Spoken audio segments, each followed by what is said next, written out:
बहुत समय पुरानी बात है।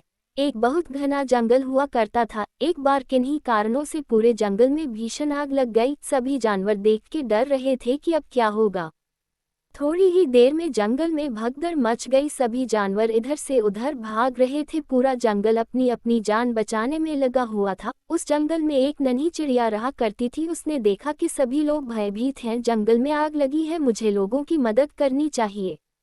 यही सोचकर वह जल्दी ही पास की नदी में गई और चोंच में पानी भरकर लाए और आग में डालने लगी। वह बार बार नदी में जाती और चोंच में पानी डालती। पास से ही एक उल्लू गुजर रहा था। उसने चिड़िया की इस हरकत को देखा और मन ही मन सोचने लगा। बोला कि ये चिड़िया कितनी मूर्ख है, इतनी भीषण आग को ये चोंच में पानी भरकर कैसे बुझा सकती है।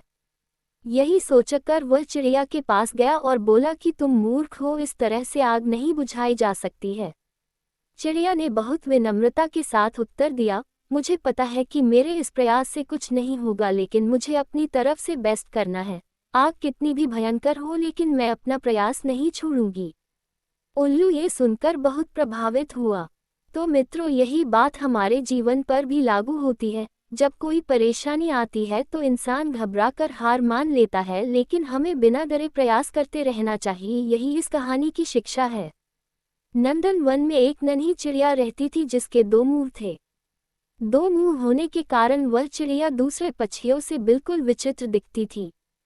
वह चिड़िया एक बरगद के पेड़ पर घोंसला बना कर रहती थी। एक दिन वह चिड़िया जंगल में भोजन की तलाश में इधर उधर उड़ रही थी। अचानक चिड़िया के दाएं वाले मुंह की नज़र एक लाल फल पर पड़ी। देखते ही उसके मुंह में पानी आ गया और वह तेजी से वो लाल फल खाने को आगे बढ़ी। अब चिड़िया का दायां मुंह बड़े स्वाद से वो फल खा रहा था। बायां मुंह बेचारा बार बार दाएं मुंह की तरफ देख रहा था कि ये मुझे भी खाने को दे, लेकिन दायां वाला चुपचाप मस्ती से फल खाए जा रहा था। अब बाएं मुंह ने दाएं वाले से प्रार्थना की कि थोड़ा सा फल खाने को मुझे भी दे दो। तो इस पर दाएं मुंह ने गुस्सा दिखाते हुए कहा कि हम दोनों का पेट एक ही है, अगर मैं खाऊंगा तो वो हमारे पेट में ही जाएगा। लेकिन उसने बाएं वाले को कुछ खाने को नहीं दिया। अगले दिन चिड़िया फिर से जंगल में खाने की तलाश में उड़ रही थी। तभी बाएं मुंह की नज़र एक अद्भुत फल पर पड़ी जो बहुत चमकीला था। वह तेजी से उस फल की तरफ लपका। अब जैसे ही वो फल खाने को हुआ, तुरंत पास बैठे एक कौवे ने चेतावनी दी कि इस फल को मत खाओ, ये बहुत जहरीला है। ये सुनकर दायां मुंह भी चौंका और बाएं से प्रार्थना की कि इस फल को मत खाओ, ये हमारे लिए बहुत खतरनाक साबित होगा। लेकिन बाएं मुंह को तो दाएं से बदला लेना था। उसने एक ना सुनी और चुपचाप वह फल खाने लगा। कुछ ही देर में चिड़िया का शरीर मृत होकर जमीन पर गिर पड़ा।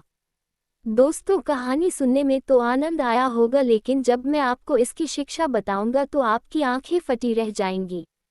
आजकल के माहौल में देखा जाता है कि एक ही परिवार के लोग एक दूसरे से ईर्ष्या करते हैं, एक दूसरे से दुश्मनी रखते हैं। लेकिन जब भी वह एक दूसरे को नुकसान पहुंचाने का सोचते हैं या एक दूसरे से बदला लेने का सोचते हैं तो नुकसान पूरे परिवार का ही होता है। इसलिए एक दूसरे से मिलजुल कर रहे, क्योंकि अगर परिवार का एक भी सदस्य गलत काम करे तो नुकसान पूरे परिवार का होता है।